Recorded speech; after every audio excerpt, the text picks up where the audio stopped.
Hello HCA community, I hope you're keeping safe and well as we enter this first full week of lockdown 2.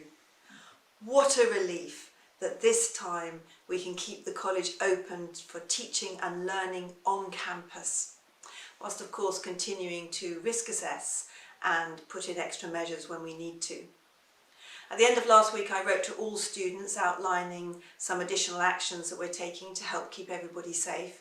Do please take time to look at that email carefully and come back with any questions or suggestions to covidinfo@hca.ac.uk. Of course, this time we have the experience of lockdown 1 to draw on, and I found it interesting to see how writers in different weekend papers were reflecting on that and putting forward their recommendations for lockdown 2.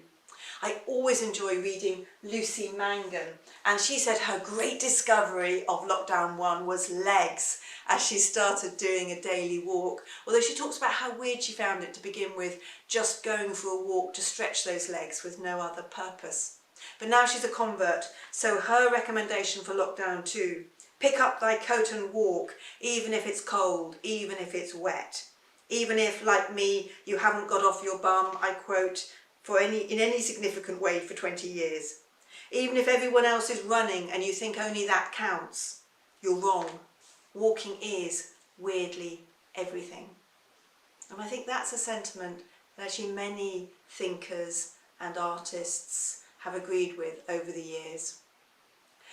I was lucky enough to have a lovely weekend walk when it was bright and sunny. But as we're going into winter, we're going to have to get ourselves out, whatever the weather.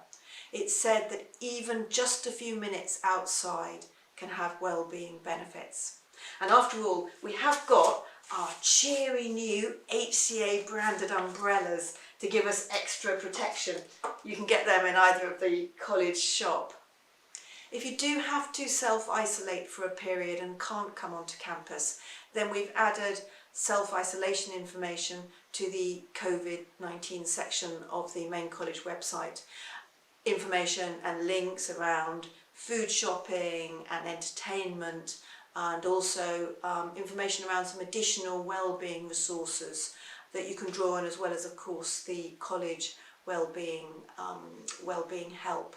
And please don't hesitate to let us know if you're worried about one of your peers. Sometimes it's our friends who can best identify when we need a little bit of extra help.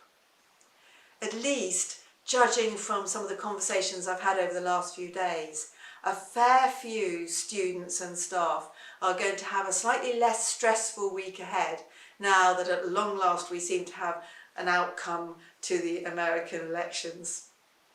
So, onwards into lockdown 2, week 1. Thank you for all you're doing to look after yourselves and others.